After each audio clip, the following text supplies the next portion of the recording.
Hey guys, today we're going to be talking about compound events and tree diagrams. So we're going to look at all possible outcomes in a probability experiment. So the set of all possible outcomes in a probability experiment is called the sample space. Okay, so we can use lists, tables, and tree diagrams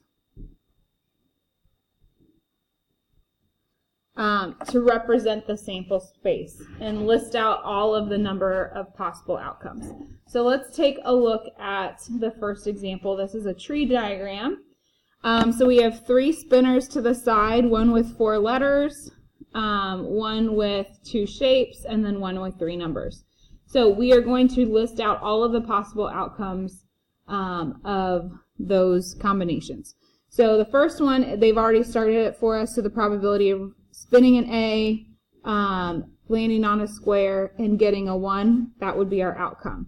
So for the third one, I would be looking at the combination of A square and then 3. So I'm going to write that out here. Okay.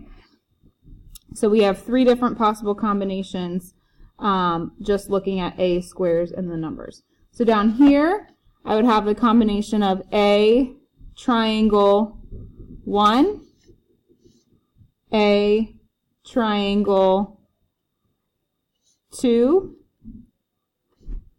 and A triangle 3. Okay, and then we're going to look again down at B. So I still have 3 numbers, so B square 1 would give me this outcome. B square 2 would be another possible outcome, and then B square 3. And we're going to do the same thing for the triangle.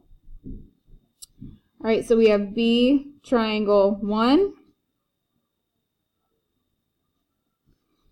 And then we have B triangle 2.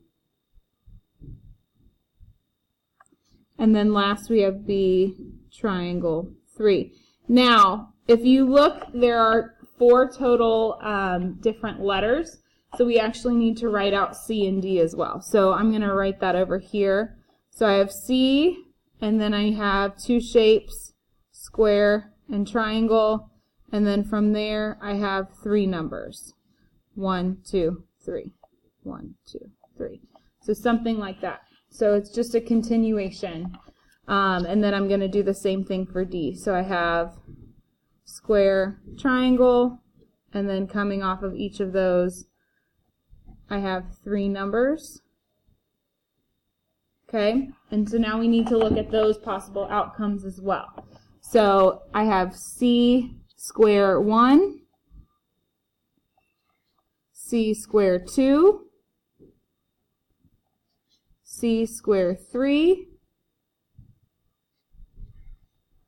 and then we look at triangles, so C triangle 1, C triangle 2, and then C triangle 3. All right, then for D, I have D square 1, D square 2, and then D square 3. All right, we're almost done. So now I have D triangle 1, D triangle 2, and then D triangle 3. Now there is a shortened way that we can figure out the number of possible outcomes. So we see that we have 4 letters, 2 shapes, and 3 numbers.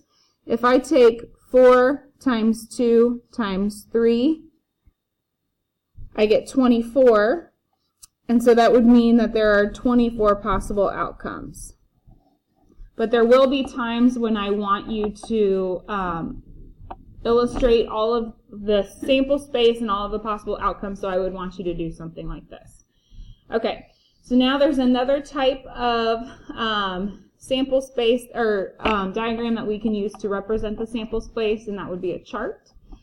So we are looking at all of the combinations of rolling a dice and spinning a spinner with 3 faces. So my first combination would be A1. So that's spinning an A and rolling a 1. Then I could spin an A and roll a 2. Spin an A and roll a 3. Spin an A and roll a 4. Spin an A, roll a 5, and then roll a 6. Okay. So then I do the same thing for B. So spin a B, roll 1. Spin a B, roll 2. Spin a B, roll 3. Spin a B, roll 4. Spin a B, roll 5, and then spin a B and roll a 6. Okay. And then the last column, we're doing the same exact thing. So I'm spinning a C, rolling a 1, spinning a C, rolling a 2, spinning a C, rolling a 3, C4, C5, and then C6. Okay, so this is just a different way to represent all of the possible outcomes.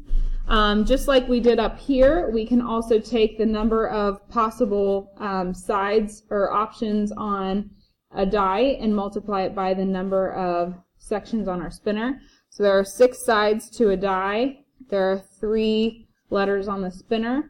So that would give me 18, which gives me 18 outcomes. Okie dokie. If you guys have any questions, please let us know and make note of it on your whisk. We will see you tomorrow.